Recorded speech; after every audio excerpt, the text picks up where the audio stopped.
하얼빈 여행에서 투숙했었던 리츠칼튼 하얼빈입니다. 하얼빈에서 숙소를 고를 때 그래도 가성비로 갈까 고민도 많았는데요. 그래도 잠만은 편하게 자고 싶어서 리츠칼튼으로 정했습니다. 하얼빈은 특급 호텔이 좀 부족한 곳이에요. 페닌슐라가 있긴 한데 좀 노후됐다는 평이 많았고 JW 메리어트나 소피텔도 있는데 역시 얘네도 좀 낡아 보였습니다. 그나마 리츠칼튼은 2021년인가 오픈한 걸로 알고 있어요. 그래서 깨끗하기도 하고 고층이 있어서 전망이 훌륭하기도 하고요. 아마 하얼빈에서 가장 좋은 호텔 아닐까 생각합니다. 제가 묵었던 방은 제일 기본 방인 디럭스룸이었어요. 보통 때에는 1박에 20만원대라고 하는데요. 저는 빙등제에 아시안게임까지 있어서 50만원 조금 넘게 주고 잤습니다. 아랍 쪽 국가대표 선수단이 여럿 와 있어서 북적북적하기도 했네요. 여튼 도착해서 들어가면 고급스러운 인테리어가 돋보이고요. 저기 구석에선 리츠칼튼 사자인형을 팔고 있네요. 로비는 54층입니다. 엘리베이터 타고 올라가면 이 좁은 통로를 지나서 로비에 도착합니다. 여기서 체크인을 하게 되는데요. 조금 황당한 게 영어를 잘하는 직원이 거의 없습니다. 몇몇 직원은 딱 봐도 서양인인데 영어를 못하더라고요. 아마 러시아계인데 쭉 하얼빈에 살았던 사람들이지 않을까 생각해봅니다. 언어 문제는 글로벌 호텔 브랜드에서 겪긴 황당한 부분이었지만 그래도 다들 친절하긴 합니다. 영어를 제대로는 못해도 의사소통을 하려고 하는 노력은 돋보였습니다. 객실로 가기 전에 아주 조금 시간이 붕 떠서 라운지에서 커피도 먹었어요. 여기도 분위기 좋으니 여유가 있으시면 시간 보내셔도 좋을 것 같아요. 이제 객실로 갑니다. 엘리베이터 쪽도 엄청 깔끔하죠? 이 객실로 가는 길에 황당했던 게 제가 묵는 층에 도착하니까 복도에서 아이들이 술래잡기를 하고 있는 거예요.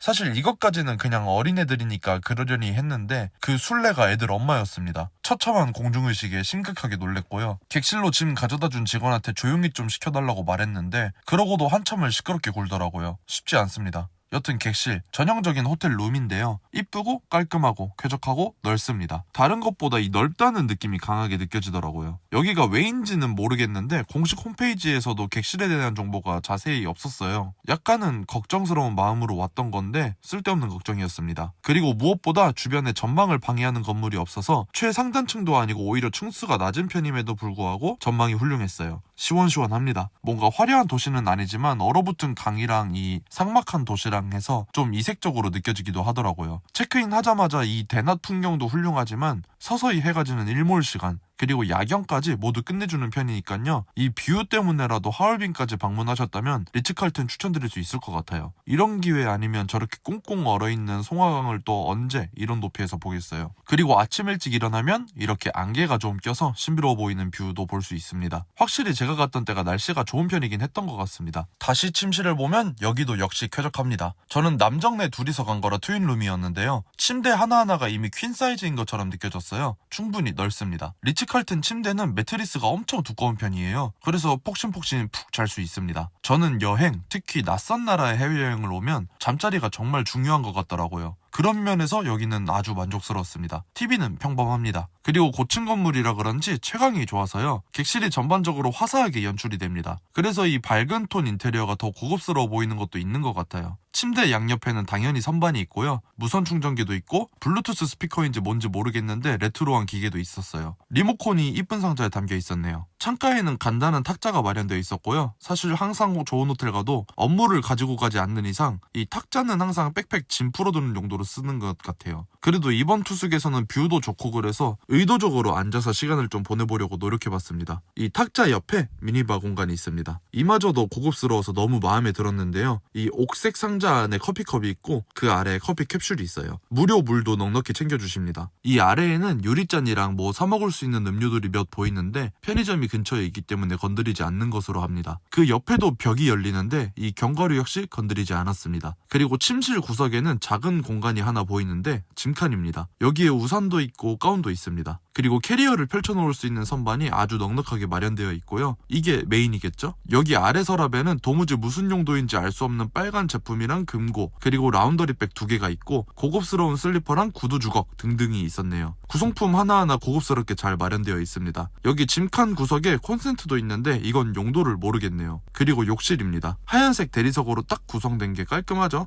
기본 객실이지만 수전이 2개라는 점은 역시 마음에 드는 포인트였어요. 그 아래에 작고 큰 수건들이 숨어 있고요. 핸드워시는 딥티크 제품입니다. 그리고 헤어드라이기는 다이슨. 이런 고급 호텔들은 헤어드라이기가 다이슨이 아니면 어색할 지경이에요. 실제로 뭐 좋기도 하고요. 중국이 상수도 이슈가 조금 있는 나라라 그런지 여기에도 무료 생수가 비치되어 있고요. 이 하얀 대리석 인테리어가 정말 마음에 들었네요. 하얼빈이 눈의 도시라던데 그런 컨셉에 맞춘 것 같아요. 객실 쪽 짐칸에 있었던 것과 같은 가운이 여기에 하나 더 마련되어 있고요. 욕실 입구 양옆으로 큰 샤워 타월이 있습니다. 이건 샤워부스. 샤워부스는 뭐 평범한데 앉을 수 있는 공간이 마련된 타입이고요. 어메니티는 역시 핸드워시와 동일하게 딥티크입니다. 여기도 역시 하이에서 깔끔하다고 느껴지는 것 같아요. 다만 제가 묵었던 객실의 경우에는 바닥이 오염이 있더라고요. 전 사람들이 깨끗하게 쓰질 않았나봐요. 그리고 샤워부스 옆에는 욕조가 있습니다. 넓은 편은 아니고 딱 가정용 1인용 사이즈인 것 같고요. 욕조 바로 위에 스프링클러가 있는 게 재밌어서 찍어봤어요. 그리고 화장실. 아마 이 정도면 하얼빈에서 가장 깨끗한 화장실이지 않을까 생각합니다. 하얼빈 여행 다니면서 식당이나 길거리에서 화장실 가는 게 너무 힘들었었는데 여기는 참 좋네요. 이제 부대 시설들 보여드리겠습니다. 먼저 헬스장. 단촐하고 기구도 많이 있는 편은 아닌데요. 동향이었던 제 객실이랑은 다른 북향 뷰를 볼 수 있어서 좋습니다. 저 멀리 빙설대세계가 살짝 보이는 뷰예요. 물이랑 과일도 있네요. 그리고 수영장. 예쁜 편입니다.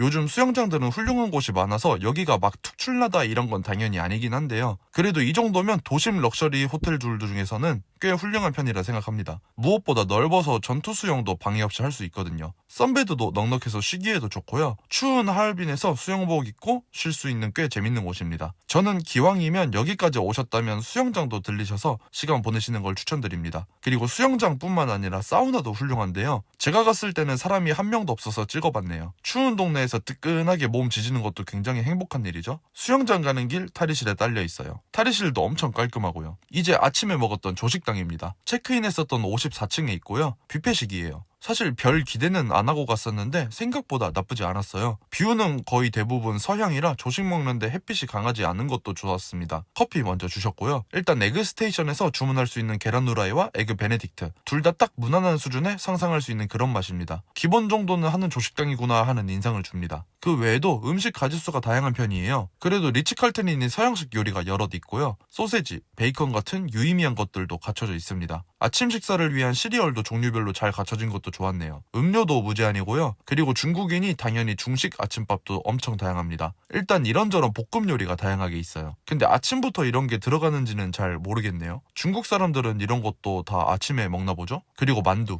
이건 당연히 맛있습니다. 고구마도 같이 찌고 있네요. 그리고 이게 특이하다고 생각했던 건데 하얼빈 스타일 길거리 음식이라고 빵 같은 걸 구워서 팔더라고요. 이런 느낌 나쁘지 않습니다. 저는 정말 좋아해요. 중식부터 양식은 당연히 있는 거고 그 외에도 음식 가짓수는 정말 부족하지 않았습니다. 이런 중국 과자 같은 것도 있는데 저는 살면서 먹어본 이런 류의 과자 중에서는 맛있는 걸 단 하나도 보지 못했어요. 그리고 누들 스테이션. 넣을 수 있는 재료도 조식당 치고는 다양한 편이고 여기가 중국이라서 기대가 좀 있었는데요. 여기서 면 말고 완탕을 시켜서 먹어봤어요. 그냥 그랬습니다. 면도 딱히 툭출난 건 없는 맛이었어요. 그리고 이건 중국식 아침인데 꽈배기를 두유에 담가 먹는 거예요. 슴슴하니 먹을만합니다. 중국은 이거 맥도날드에서도 판다던데 궁금하네요. 여튼 뭐 빵도 다양합니다. 리츠칼튼은 어느 지점으로 가든 조식빵은 정말 훌륭한 것 같아요. 리츠칼튼 하얼빈에 묵으신다면 아침 시장을 가보는 것도 좋지만 웬만하면 조식 드시는 걸 추천드립니다. 확실히 별로인 것들도 많지만 전반적으로는 맛있는 편이에요. 자, 어쨌거나 이렇게 하얼빈 여행에서 푹 쉬다 온 리츠칼튼 잘 다녀왔습니다. 사실 하얼빈이 그렇게 인기가 있는 여행지가 아니라서 많은 분들이 관심을 가져주시고 그런 곳은 아니라고 생각합니다. 근데 이번에 막상 다녀와 보니 생각보다 먹을 것들도 너무 훌륭하고 도시도 너무 추운 동네라 그런가 깨끗하고 치안도 괜찮은 것 같더라고요. 아마 많은 분들이 중국 여행지로 상하이를 찾으실 텐데 저는 2회차부터는 베이징이랑 함께 이 하얼빈도 거래해볼 만하지 않나 생각합니다. 물론 겨울 한정해서요. 빙등제 안 하면 할 게 너무 없습니다. 여튼 이 하얼빈 여행에서 리츠칼튼 하얼빈이 가장 훌륭한 선택이라는 건 한동안 변함없을 것 같고요. 여러 직원이 영어가 안 된다는 건 아쉽지만 그건 중국 어딜 가든 비슷할 테니까요. 파파고를 열심히 씁시다. 자, 오늘도 긴 영상 시청해주셔서 감사하고요. 저는 김부경이었습니다.